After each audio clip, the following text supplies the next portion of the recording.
Hey guys, welcome back to another video. I almost gave it away. So, as you know, or may or may not know, we relocated from Texas to Kentucky, northern Kentucky. So we're in the greater Cincinnati area, the tri-state area, and this will be the first video, maybe the first video that I've done here at our new location. I'm in my new garage, and it's been a while. The last video that I posted was probably some boring riding video on one of the road bikes, but I was at my local Walmart a couple weeks ago, and I saw that they had a Kent Trouvaille in the box over in the garden center.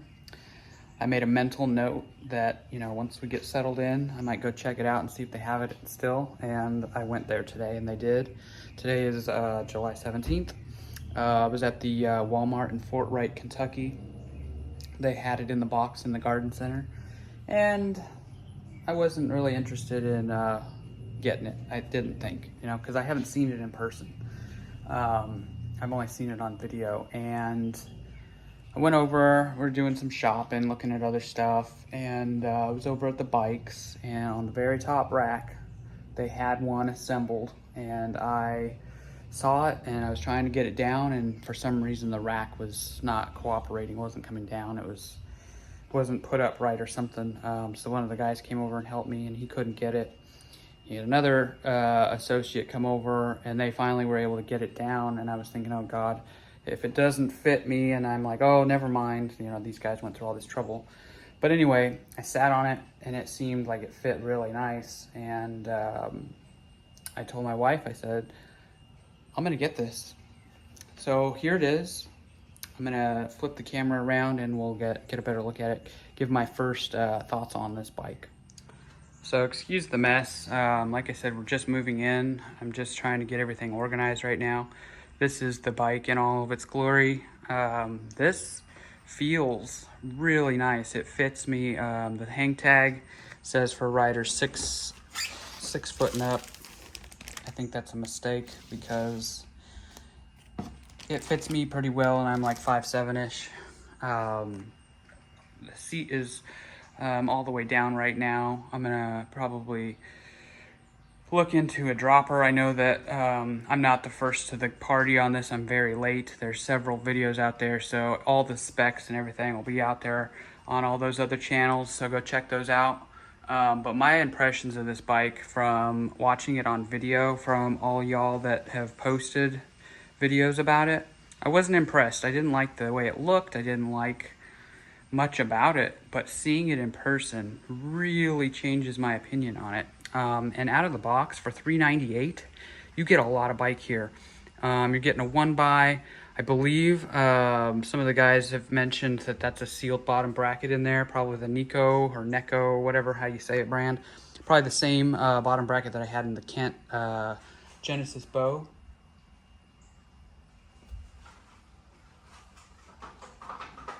Oh, I'm hearing noises over there. I'm burning my Blackstone to get it re-seasoned. You get a 1x, I think this is a 30-tooth round, and then 11 to 40-tooth cassette. Yeah, so it's got a cassette. It's got this micro shift advent. This is the 9-speed. There's no clutch.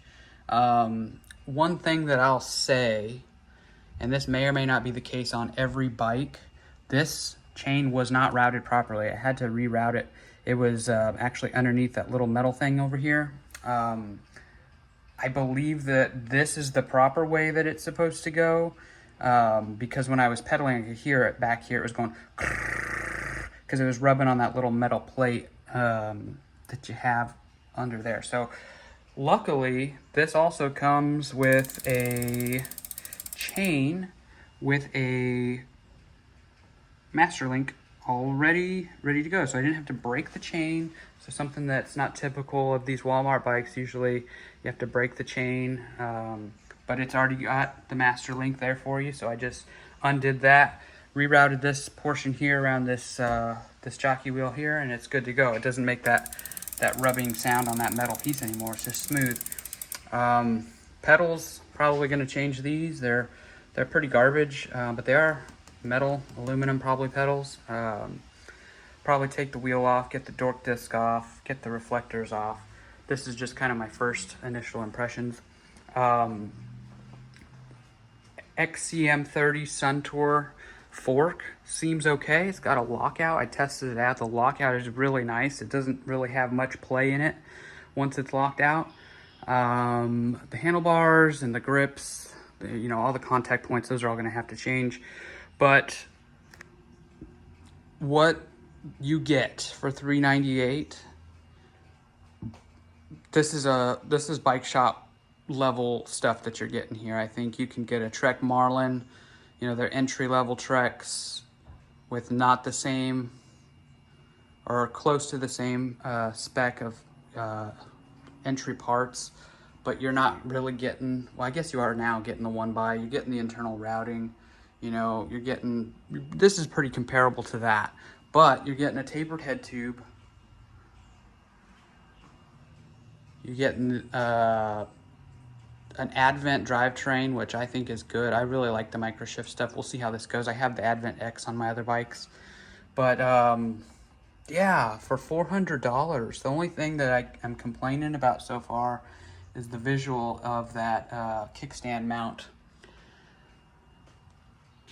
But this bike really looks nice. I like the minimal look of it, the fact that it's not super cluttered with annoying graphics and the branding. It's just a blank slate. You know, if you wanted to create your own custom decal, you could put it right here on the down tube. Just a nice bike. I think you're getting a lot of bike for the money. For $400, this is about as good as it's gonna get. You know, if Walmart and Kent, Pacific Cycle, whoever the main dogs are that are making these bikes, they're really stepping it up. So we appreciate it. More to come. I'm gonna probably start documenting the upgrade phases of this bike. I did recently reassemble the Schwinn Axum, and the Axum looks kind of weird now. I've only had this bike for maybe a couple hours, and just looking at it, just hanging out here in the garage, and I really like the look of it. It looks sleek, it looks beefy, it looks aggressive. The tubing on it really looks sharp. It's super thick looking. Just feels and looks more substantial than the thin tubing that you get here on the Axum. But anyway, that's it for now. Stay tuned for more. We'll see where we can take this. New bike day, new house day, and the next video will be a new trail day. I'm gonna hit up some new local trails that I found. Hopefully they're good. And we'll give this a test run and see how it goes. Oh, another thing I was gonna mention,